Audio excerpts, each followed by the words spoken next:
My name is Richard Syllaboy. I am the Vice Chief of the Mikmaq Nation here in Aroostook County. My thinking, somewhere in the past, I don't know where, I don't know how far back, but I'm thinking that we were one tribe. Yeah.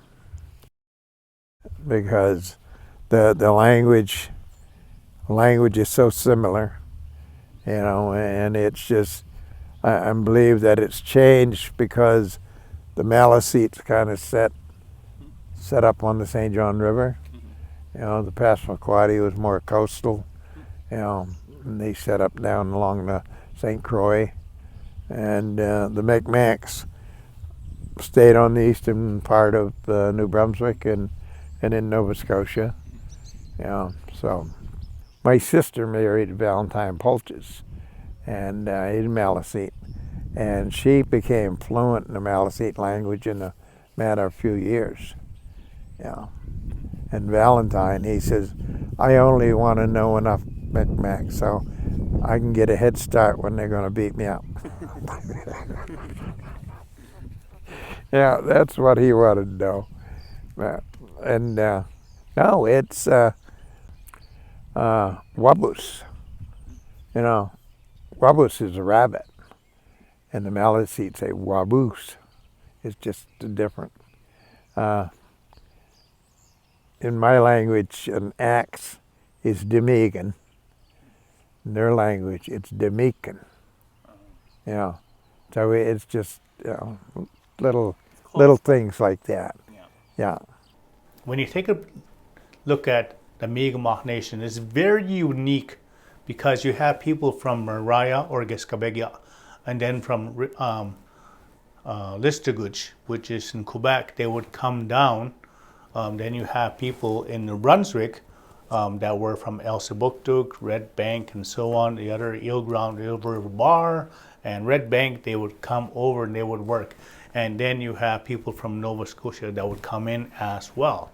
And so you have a different dialect because the Gaspé region of Quebec have a more softer tone. It's a metallic orthography, whereas the Nova Scotia is very fast, and that is a Smith Francis orthography as far as speaking goes.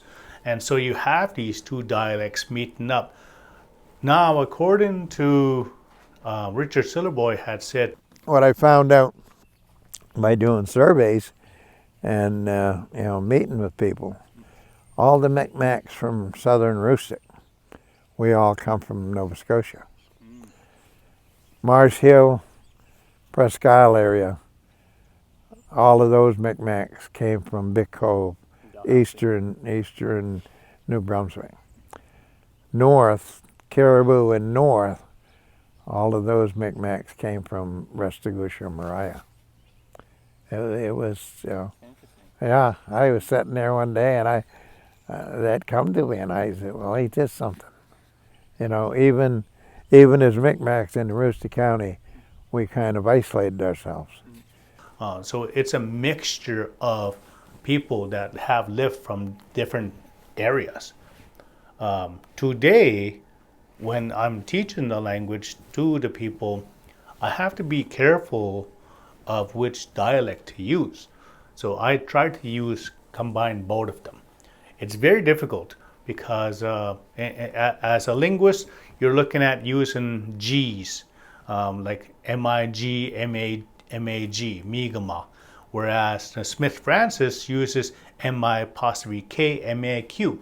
And so there are some metallic orthography from Gaspé, and then there are some Smith Francis as well when it comes to the language. But when it comes to the people in general, we have melded so well together that it's just, you cannot tell us apart. The only time that you can tell us apart is when we speak in the language, and that's the only time that any person can be told apart that they're from the Gaspé region, New Brunswick, or from Nova Scotia. John Dennis talks different. He talks the Mikmaq language, but his language from his reserve, I don't know, something different about it. Like an accent almost? Yeah, yeah. Now, when he would say something over there, I would correct him. There's two different ways to some of that stuff. There's two different ways to explain to it.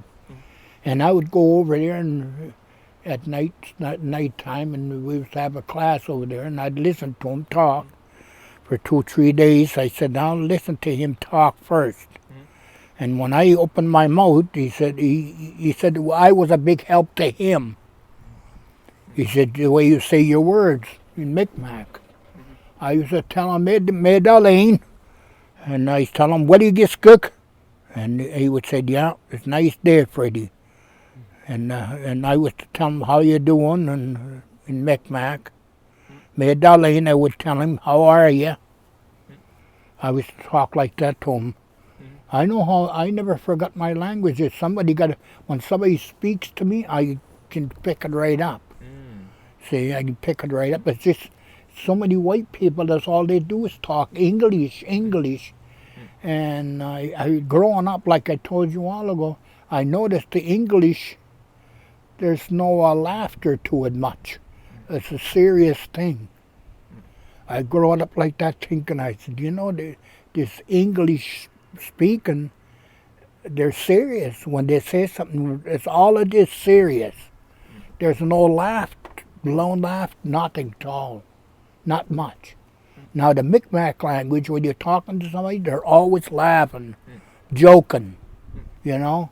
There's always something funny about it, you know. But the English people is more right down to earth, and that's it. But again, when you're taking a look at even just in the language itself, amalchigwech. Amal is to apply. So this is amalchigwech is a raccoon. So he applies, you know, amadun and all this. Amal bahamech is the chipmunk. Amal, again to apply. Baham means his back. So it's an application on his back and so on. So we have been told that our culture is hidden in our language. For the longest time, I did not recognize what that meant. And so growing up in Eskasoni, I did not grow up with the culture. I grew up hearing some things as the culture was slowly coming back. When I was born in 74, that is when that law lifted. And so for me, it was around that time where the culture was still new. People were learning about who they were. I believe that the language is the culture. Culture is the way of life. Yeah. Culture is like the weather, constantly changing, you know, and you got to keep up with it. And if you don't keep up with the language, you're losing your culture, because if you know your language, you're working with other people that knows the language, and in that way, you know, they're also working, you know, sharing their culture, you know. And if you don't know the language, and my children don't know the language, might know a few swear words, you know, or hand me the salt, you know, stuff like that. But, you know, I try to teach them. I try to use the language around all the time, and it's not important to them. But it's the language. If you understand the language, you will understand the Glooscap story when it's spoken in the language. Because they say that there are words that we have, you know what it means, but you cannot translate into English. So you do the best what you can with the word, but then it loses something over time. So People are not understanding the culture anyway. They don't understand their language, you know. And we have so many things that they're not taken serious, you know, like our language. And you know, look at the things that, keeps them busy. It's cell phones and computers and all these games that they get on. Now they're just so much that they could be doing. But they'll stay on that cell phone or that computer. If you're going to be on a computer, get the Micmac program on there. Mikmaq Language program. Learn one word a day or something like that. You don't really need to learn the language in one. You don't need to be fluent in a week. I think the language is important. I think the language is very, very difficult to keep alive. It's because it's not that it's not that hard to learn. It's the fluent and the tongue you need. The tongue you need, the sounds you need to make. The English language is so far from that, so you're not used to making those same sounds and even gestures. You're talking with your hands, your mouth in Mi'kmaq. You're pointing. There's different things. It's a pretty cool language, and it's not like English at all. And I guess if we could get to a place where we had a lot of speakers, then we could start doing things. I'm not sure how the tribal members feel, but to me, it's Mi'kmaq is a Micmac pronunciation of it. And Micmac is the English pronunciation of it, and it sometimes is spelled M-I-K, M-A-K. In the past, it was called Territons and all kinds of names. But I'm not going to, start giving anybody a hard time about how they say it until when we get the Bureau of,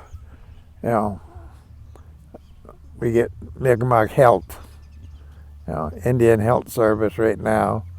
When we get Mi'kmaq Health Service, then I'll start pushing for it a little bit more. Bureau of Indian Affairs, stuff like that. So.